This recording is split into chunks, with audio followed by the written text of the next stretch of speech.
వేసవి వేడిపై దాడి చల్లటి రిఫ్రెషింగ్ స్టాప్ తో హాయి. అంటే వెలుగు అది కాదు, వెలుగులోకి రానియండి. ఇప్పుడు ఆ ప్రభుత్వం వెలుగులోకి తీసుకొస్తుందో సిట్ వేసింది. 8 నెలలు సంవత్సరం పాటు అమెరికాలో కూర్చున్నటువంటి వ్యక్తిని కూడా లుకౌట్ నోటీసులు పెట్టి పిలిపించింది. దాంతోనే మళ్ళీ కొత్త విషయాలన్నీ వెలుగులోకి వస్తున్నాయి.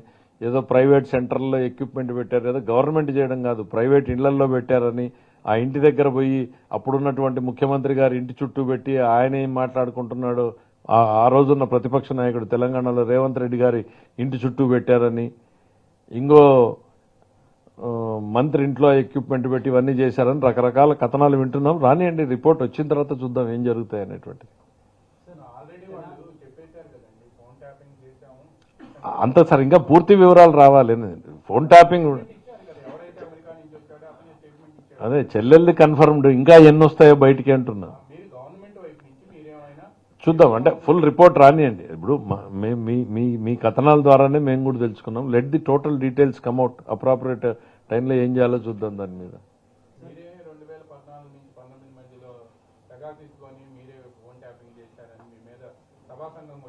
అదే వేసుకున్నాడు, అబాస్ పాలయ్యాడు కదా.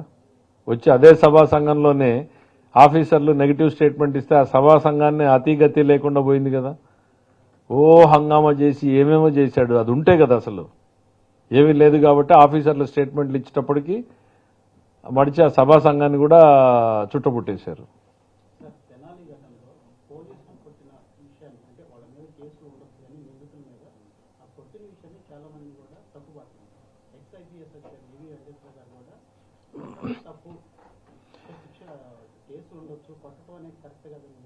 ఇది లాంగ్ డిబేట్. దాని మీద friendly police versus fear of police అనేటువంటి డిబేట్ అనేటువంటిది చాలా జరుగుతోంది. చాలా రిఫార్మ్ కమిటీస్ లో కూడా డిస్కషన్ జరిగింది.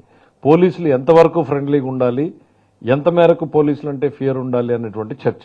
బేసిక్ గా కొట్టడం అంటే చంపే ఉద్దేశం కాదు, సమాజంలో కాస్త భయపెట్టేటువంటి ప్రయత్నం. నేను అనేది దాన్ని సమర్థిస్తున్నానా ఇంకోటి అనేటువంటిది కాదు. ఈ డిస్కషన్ ఉంది అనేది చెప్తా ఉన్నా. ఇప్పుడు మనం ఫ్రెండ్లీ పోలీసు వైపు అడుగులు వేస్తా ఉంటే అదే పోలీసు వ్యవస్థల వాళ్ళే చాలా మంది చెప్తున్నారు, మనకున్న పోలీస్ ఎంతమంది, 1,00,000 మందికి ఒకడో లేక 50,000 మందికో 10,000 మందికి ఒకడు ఉంటే it is the fear of police only which controls. అది తగ్గించకూడదు అనేటువంటి భావ వ్యక్తీకరణ చేసే వాళ్ళు కూడా ఉన్నారు. కాబట్టి ఇప్పుడు పోలీసుల పాత్ర ఏంటనేటువంటిది కాదు, పోలీసు వ్యవస్థను ఏ రకంగా మీరు తయారు చేశారు గతంలో. ఇప్పుడిప్పుడు వాళ్ళకి స్వేచ్ఛా స్వాతంత్రాలు వచ్చి కనీసం శాంతి స్థాపన చేయాలనేటువంటి ఆలోచనలను ముందుకు పోతున్నారు.